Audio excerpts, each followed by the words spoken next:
Sorga. Sebuah kesaksian dari Cunam. Episode kelima. Dari jam 11 malam sampai jam 1:08 pagi, pada tanggal 19 dan 20 Februari, Tuhan membawaku berjalan-jalan dengannya. Sekali lagi, goncangan kuat badanku seperti biasanya, dan hawa panas urapannya memberiku tanda akan kedatangannya sesaat lagi. Hadiratnya lebih kuat daripada sebelumnya. Kemudian terdengar suara, Aku adalah Tuhanmu, putri yang kukasihi, dan aku akan segera menyerahkan segala pekerjaan yang telah kusediakan untukmu. Aku dapat melihatnya berdiri dekat jendela, dan bentuk tubuhnya yang mulia lebih jelas daripada yang telah aku alami sebelumnya. Putri, aku harus memperlihatkan beberapa hal kepadamu. Ia berkata sambil mengulurkan tangannya ke arahku. Seterusnya, aku mengalami perasaan yang aneh. Seakan-akan badanku terangkat dari tempat tidur. Tak mengetahui apa yang sedang terjadi, aku mulai berteriak dan mengebaskan tanganku dengan tak tentu arah. Seolah-olah apa yang di dalam badanku, semuanya melepaskan diri dari diriku.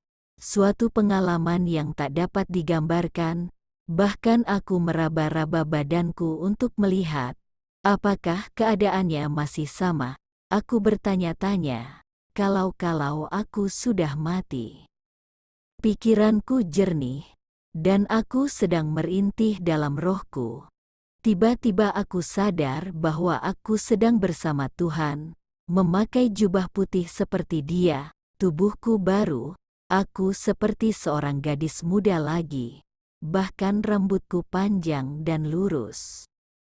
Aku menyadari, aku sedang berjalan sepanjang pantai yang sepi dengan Tuhan. Mungkin saudara dapat membayangkan betapa herannya aku. Ia mengangkatku dari tempat tidur, rumah, dan badanku, serta memberikanku suatu tubuh yang baru, yang memampukan aku terbang dan berjalan dengan Dia. Tuhan sorga dan bumi telah menghentikan hukum daya tarik bumi, hidup, waktu, dan ruang, untuk menunjukkan kepadaku beberapa hal yang tidak akan dapat aku lupakan. Saat aku mulai sadar akan tubuh baruku, aku merasa menyerupai aku, tetapi juga bukan aku.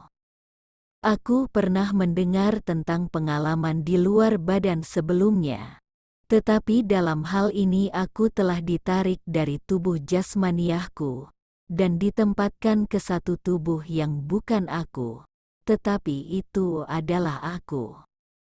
Inilah aku. Seperti ketika aku seorang gadis muda remaja, aku mempunyai rambut sama seperti yang aku miliki waktu aku remaja. Aku tak dapat melihat wajahku dengan jelas, tetapi aku merasa pasti wajah itu paras muka remaja yang bingung, yang tanpa Tuhan dan tanpa pengharapan. Walau bagaimanapun, saat ini, gadis muda ini telah mengenal Tuhan, dan ia penuh dengan pengharapan. Begitu mempesonakan, apa arti semua ini? Kemana Tuhan membawaku? Mengapa Ia membawaku bersamanya? Aku tak sabar mendengar jawaban-jawaban atas pertanyaan-pertanyaan ini, karena aku tahu semuanya baik untukku, yang akan dipakainya untuk memimpin aku. Mula-mula, kami pergi ke samping suatu bukit yang hidup, penuh dengan tumbuh-tumbuhan hijau. Aku dapat melihat sebuah jalan sempit berliku, menelusuri sampai ke bukit. Lalu kami berjalan sepanjang sungai kecil yang mengalir, dengan airnya terjernih sekali, yang pernah kulihat. Kami mengikuti sungai, ke jalan masuk sebuah terowongan yang bercahaya, yang seolah-olah tak ada jalan akhirnya, sebuah lorong yang tinggi dan lebar, dan bila dibandingkan, Tuhan dan aku sangat kecil. Kami berjalan melewati terowongan yang penuh teka-teki, dan ketika kami muncul di bagian lainnya, kami berjalan di tepi pantai lagi. Tuhan berkata, Kita akan pergi ke suatu tempat yang sangat tinggi. saat ia berkata demikian, ia memegang tanganku, dan badanku mulai terangkat ke atas permukaan pantai. Waktu itu, badan jasmaniahku di tempat tidur bergoyang kuat sekali. Tangan dan lenganku mulai bergerak ke segala arah, seakan-akan aku sedang berenang mati-matian, berusaha agar tidak tenggelam. Keluhan yang keluar dari rohku bertambah keras dan lebih kuat. Kami benar-benar terbang di udara. Kami mendarat pada satu tempat yang dipenuhi oleh pohon-pohon dan rumput, dan kaki kami menginjak jalan berliku yang sempit. Tuhan dan aku berjalan sepanjang jalan yang turun.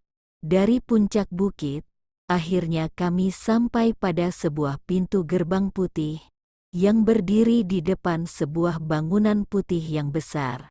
Kami melalui pintu gerbang itu dan terus ke bangunan yang putih.